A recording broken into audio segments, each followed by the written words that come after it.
গ্রামের প্রায় প্রতিটি বাড়িতেই মানুষ গরু পালন করে, আর সেই গরুর খাঁটি দুধ।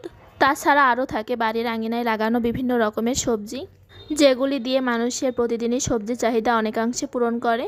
আমার আপুর বাড়িতে কি কি সবজির গাছ লাগানো আছে সেই সব কিছুই আজকে শেয়ার করব।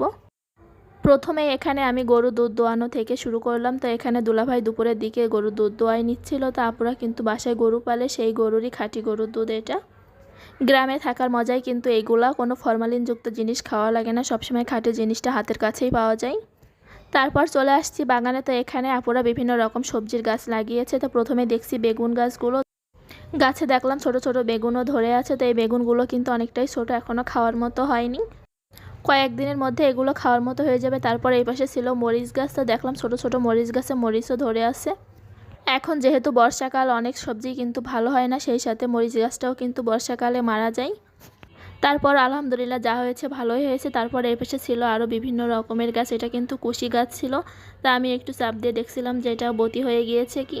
তো এই কুশিগুলো অনেকদিন আগে খাওয়ার মতো হয়ে গিয়েছে, তো আপু উঠায়নি, এজন্য একটু বতি হয়ে গিয়েছে। তারপর এই পাশে ছিল ড্রাগন গাছ। তো এখানে অনেকগুলো ড্রাগন গাছ লাগিয়েছিল। তারপরে ছাদেও কিন্তু অনেকগুলো ড্রাগন গাছ লাগিয়েছে, সেগুলো অনেকটা বড় হয়ে গিয়েছে।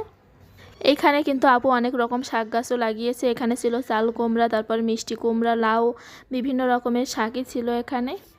এইসব গাছে ফল না হলেও কিন্তু শাক ঠিকই খাওয়া যায়। তারপরে এইখানে ছিল উচ্ছে গাছ, উচ্ছে গাছে অনেকগুলো উচ্ছেও ধরেছিল। আপু বলছিল উচ্ছেগুলো তুলে নিতে, কারণ তোয়াদের বাসায় দিবে এজন্য। তারপর এখানে লাগানো ছিল বরবটির গাছ। বরবটি গাছে কিন্তু অনেকগুলো বরবটিও ধরে আছে। তো এইগুলোর দাম কিন্তু বাজারে অনেক চড়া, কিন্তু এখানে একটু অবহেলাই ছিল, সেইভাবে যত্ন করা হয় না। আর গাছগুলোই দেখলাম বেশিরভাগ অনেকগুলোই পোকা ধরেছে, এগুলোতে একটু স্প্রে দেওয়ার দরকার ছিল, তাহলে সবজিগুলো আরও ভালো হতো। বর্ষাকালে বাগানে এভাবে চাষ করলে কিন্তু পোকার উপদ্রব অনেকটা বেড়ে যায়, এজন্য একটু মাঝে মাঝে কীটনাশক দিতে হয়। তারপর এই আম গাছটা আপু 12 মাসে আম গাছ লাগিয়েছিল, এই বছরে লাগিয়েছে। তো একটা আমও ধরেছিল, আমটা কিন্তু কাঁচা ছিল, এখনও পাকার মতো হয়নি। আর এই পাশে ছিল কাঁকরোল গাছ। তো কাঁকরোল গাছটা কিন্তু অনেক বড় হয়েছে, আর এখানে কাঁকরোলও হচ্ছে। তারপর ওই যে বললাম একটু পোকার জন্য কাঁকরোলগুলো খুব বেশি একটা হচ্ছে না, ছোট জালি অবস্থাতেই পোকাগুলো খেয়ে নিচ্ছে সব।